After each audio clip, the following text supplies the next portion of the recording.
you do have to come to terms with the fact that a good majority of the days, at least before the workout, probably won't be this romantic, I'm motivated. It's gonna probably be, I don't wanna do this, I don't wanna do this, why am I doing this?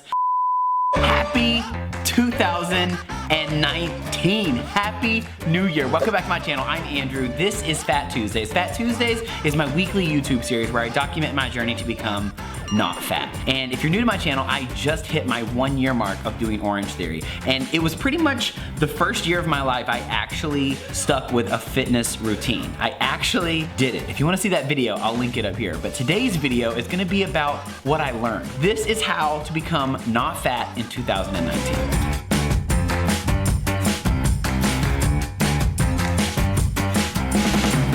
So the first tip I think that we need to start with is accept reality. And the reality of the whole fitness goal that people usually set at the top of the year, which if you're doing that, shout out to you. Literally, don't let people tell you that it's a cliche. Don't let people tell you that you're gonna fall off. No, you're not. Don't let people tell you that. That's the first thing. But second thing, which is also still the first thing, is to accept reality. And what I mean by that is, before I did Orange Theory, I guess I thought it was gonna be a lot easier to lose weight. The reality of the matter is, if you're not busting your butt for an hour a couple times a week, more than a couple times a week, you're probably not gonna see any change. I'm not saying you have to do Orange Theory per se, but you definitely do have to bust it. There will be days that are great. There'll be days that you really are feeling everything that you're doing. However, you do have to come to terms with the fact that a good majority of the days, at least before the workout, probably won't be this romantic, I'm motivated. It's gonna probably be, I don't wanna do this, I don't wanna do this, why am I doing this? Until the workout is done, at least that's what it's like in my experience. There's a handful of times that I've been excited before the workout. Usually I'm happy afterwards pretty much every single time, but it's one of those things where you can't wait for motivation, you can't wait to feel it, you can't wait to have like the montage moment feeling that you see in movies of people getting their life together. You kind of just have to go do it, and then the feeling comes afterwards. A lot of people ask me, how do you stay motivated? How do I get motivated if I'm in a funk? My thought is to just kill the idea of needing motivation and just check the box, as I call it. Like, put it in the category of brushing your teeth or getting your oil changed or something that you just have to do, and then you will have days where you feel motivated and you feel super excited, but on the days that you don't, you're still gonna get it done because you've put it into the category of like a task, not something I need to feel in order to accomplish. So the first tip is definitely to just accept reality, and then once you've done that, you've kind of laid the foundation for actually changing, in my opinion. Let's go on to the second tip. The second tip is to stop comparing. I know a lot of people will hit me up and they'll say, hey, like, I'm 1 month in and I'm not seeing the change that you were seeing. But at the same time, I'm sure there's lots of people that were having more change than I was at that particular time. And I think the whole idea here is to stop comparing your journey with somebody else's journey. Someone may lose all the weight they need to lose in the first 3 months, and it may take you a year, but comparing and feeling jealous of their journey and how quick they accomplish their goals doesn't help you accomplish your goals any faster. In fact, it kind of just slows you down, in my opinion, because it gets you off track, it gets you distracted. So stop comparing your journey to someone else's journey, because it will be different no matter what. Even if you are the closest human beings on earth, one of you is probably gonna lose weight quicker. The next tip that I will tell you is tracking. I learned this year and it kind of blew my mind. I kind of thought that if I would go to the gym and I would work out, then maybe just eat less and work out, and that's how you lose weight. But really, that's not true at all, actually. In fact, if you're working out more, you need to be eating more, because then when your body starts to burn, when it starts to, you know, do what it does from working out, you can tell I know all the terminology. Like I said, I'm one of you, actually. So that's why I'm saying it's not supposed to be preachy, because I'm just, it's a normal fitness person conversation right here, okay? Basically, when your body is burning the calories, so to speak, after a workout, if you haven't eaten enough, it's gonna start burning away at muscle. So when you're losing weight, which we'll get to, bathroom scales, we'll get to that in a minute. If you're losing weight, you may actually be losing muscle because you're not eating enough. And so the point of tracking, which is like tracking your macros, which you can do really easily in this app called LifeSum, I'll put it in the description if you wanna check it out. It will calculate your macros based upon the information that you tell it, like your weight, your height, your age, and then you basically follow that. And if you do a workout, you put the workout in, and it will actually increase your caloric intake, and so you'll need to eat more in order to burn more. And oh my gosh, I really do sound like a fitness person. But tracking's really important, and LifeSum is a pretty easy app if you want to check it out. I'll put it in the description. That's something that I really want to get back into. I kind of tried it out and played with it a little bit and paid for the premium version, and now I need to actually use that more. And that goes into our next thing, which is meal prepping, which everybody knows about meal prepping. I know, we get it. There's so many sayings and quotes about abs being built in kitchens and all this other stuff, but it's the truth. And this book that I picked up earlier at the top of the year, I actually asked for suggestions on Instagram, and you guys told me about it. It's called Healthy Meal Prep, and it's by Adam and Steph. They used to be called Fit Couple Cooks. Now they're just Adam and Steph. I'll link their channel below.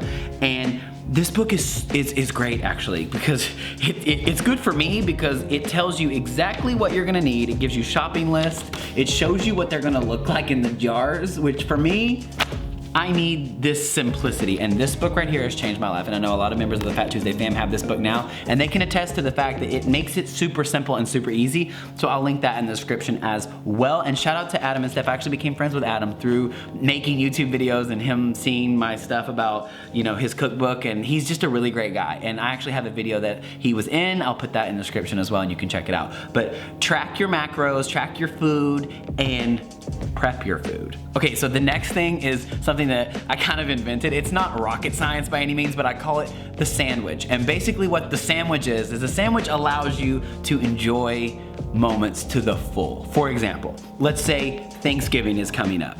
So you want to eat probably more than you should, and more than you know you plan to in your fitness endeavors that you're planning right now at the top of the year. But here's what you do to enjoy the moment if you still want to be able to do that and still feel like you're on track. So I call it the sandwich, which is basically sandwiching a cheat meal, which I learned from my friend Andrea. We should call it treat meal because it's not a bad thing to enjoy food. So we're gonna call it treat meals. So you put a treat meal in between two really great workouts where you give it your all, and you kind of sandwich the fun meal in two workouts, and you kind of destroy it in a way. It definitely makes you feel like it's working, and it keeps you on track, and it keeps you in that mindset. I think that's the most important part, is you don't feel like, what have I done? And then you spiral. No, you sandwiched it, and now you're good and you're back on track. So that is what I like to call the sandwich. You're welcome. The next tip is to throw away your bathroom scale. And this is something I also learned from Adam from Fit Couple Cooks. He was telling me that a regular bathroom scale, if you think about it, is just measuring your mass that you weigh on Earth. It's not really showing you what is what. So when you're saying that you're gaining weight, you may actually be gaining muscle. And even if you say you're losing weight, if you're not taking in the right amount of food, you may be losing muscle, which is not what you want. You may be losing good stuff, or you may be losing bad stuff. You just don't really know. But if you want to go off of a number, go off of the right numbers. Go off of factual numbers, which is a body fat scale, which is completely different from a bathroom scale. So the body fat scale will actually break down for you. I don't know how it does it, but it does it. It's just, it looks like a regular scale, but there's sensors and stuff that make it read the real situation that's going on in your body. The number's not gonna be perfect because it's like an at-home body fat scale, but once you have that number, if you see it go up or down, you can kind of know what's happening at that point. So a body fat scale is key. Your bathroom scale literally means nothing. It's just how much your whole body weighs, which is good stuff and bad stuff. And in my opinion, people are getting really depressed over a number that isn't really telling the full story. What I suggest is the next tip, which is to take photos. Take photos, especially if you're just starting your journey. Take photos, because that to me is the best way to see how you're changing. And of course, measurements is a huge thing, which is what I'm gonna be doing for this year. I'm gonna be taking measurements of my waist and my arms and all that stuff, so that I can go off of what I think is more accurate than a bathroom scale, which is how I look. That's what I go off of anyways. I don't really care about a number. My body doesn't care about a number. My clothes don't care about a number. So I'm going off of how my clothes fit, how I look, and I'm doing all of that based on pictures. And now I'm gonna be adding in measurements, and seeing those pictures will motivate you. Either it will motivate you to change because you'll see what you have to work on, or it will motivate you to keep going because you'll see how you're changing. It's just, it's good. It's a good visual representation. Oh, like I went from 215 to 210, like who cares? But if you can see your body changing, that's what's gonna keep you going, or it's gonna motivate you, because I just took some pictures, a little, some official 2019 pictures with an actual photographer, and you know, work to do. The next tip is to get some sleep, and if you know me, you're probably like, why are you telling me that? Because I need to tell myself that. Sleep is super important. I actually have a Motive fitness tracker, which is a ring. They actually sent it to me. I'm not wearing it now. I need to charge it and put it back on. But it tracks your sleep, so I would suggest getting something that tracks your sleep. I know there's lots of things on the market that do track your sleep, and sleep is super important, but I think we all kind of knew that. Just wanted to throw that in there for me, because that's something that I'm definitely gonna work on in the new year. It's one of my goals, is to get more sleep. The next tip is to be selfish. Stop prioritizing really anything above your physical health. I heard this quote one time, and it is so true. It is so true. It is a harsh reality, but it is so true. If you were to die today, your job would replace you within the week. Or if you have like a really intricate job, maybe it would take a little bit longer, but you see what I'm saying. So when you are delaying your workouts because you are tired from work, or you're spending too much time at work, or it doesn't have to be work, it can be anything. There was a time the year before I got healthy, one of the reasons why I got bigger is because I was putting so much into my job, which is good, but I was giving nothing to myself. And because of that, I gained a lot of weight, and my self-love went further and further through the floor. There's not a lot that is more important than your physical health. And I know a lot of you are probably like, well, what about my kids or my family?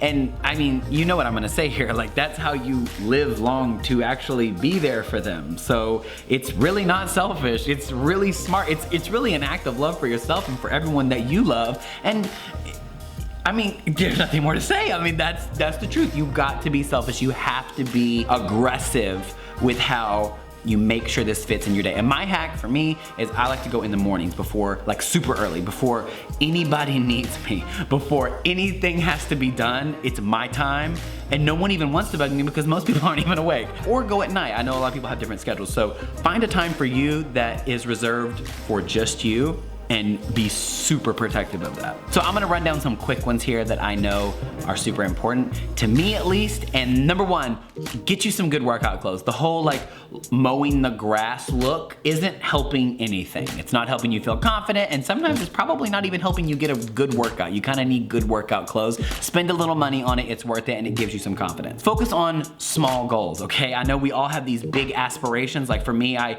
wanna love myself, but you know, that's a big goal, and so it's good to focus on smaller ones. Like I know I'm gonna be going to the beach this summer, because you can't always visualize your big goals throughout the entire year every single day, but you do kind of know when like you got a few weeks until the beach. So focus on small goals while still maintaining your big goal. The small goals, in my opinion, help you get to the big goal. Like I said earlier in the video, my friend Andrea, who takes all my photos, and she's so dope, she actually told me to stop calling cheat meals, call them treat meals. And I think that that's so true, and I think that's all about having a healthy relationship with food. And someone who knows a lot about having a healthy relationship with food is a guy named Carter Good. I'll link his Instagram in the description. He always is giving out just great advice on how to have an actual healthy lifestyle and also a healthy relationship with food. And it's not just having salads every single day. He has a really good mindset, a really good perspective, a really good worldview about how to just have a good balance in your life so that you're still living and you're still healthy at the same time. And by living, I mean enjoying stuff and enjoying food and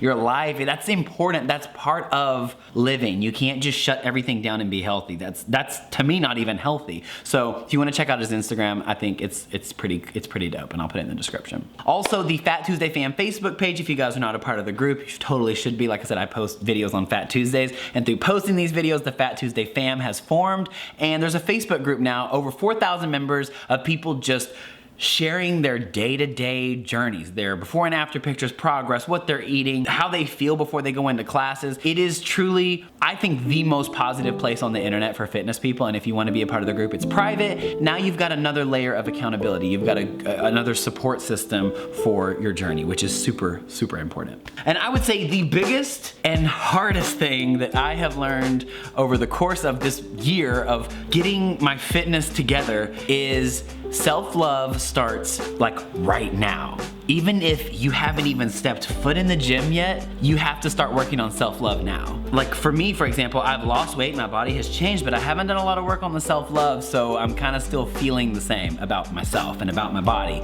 And that is the problem, because you have to start working on self-love now. You can't wait till you have the ideal body before you start being okay with your body, because the trick is you'll never get to that idealized self. You'll just keep upping and raising the bar and finding little things that are wrong with you, and you'll never actually get to self-love. So the point is to celebrate your body now, whatever that means for you. Maybe it's just as simple as wearing a tank top, or going to the beach anyways, or just doing something that you feel like you're reserving for when you're perfect. The two have to be going at the same time. The workouts, the healthy eating, and the self-love. Those are like parallel journeys that have to be going at the same exact time. And that's the biggest and hardest thing, at least for me.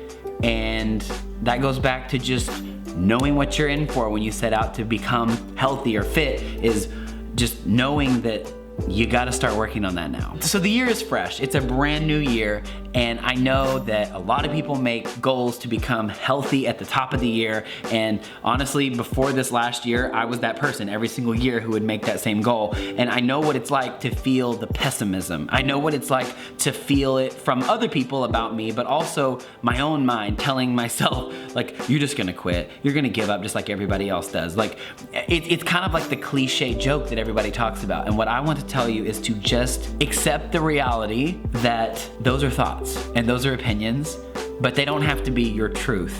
It doesn't have to be how it turns out this time. And I know even hearing that, there's people that are feeling jaded by that, and they're like, okay, well, sure, yeah. It can actually work. I was somebody who made that same goal over and over forever, and I passed a year. You can hack the system. I'm going on like year 2 now. Like, I'm embarking on year 2 of being healthy, and I'm like the poster child for like always giving up.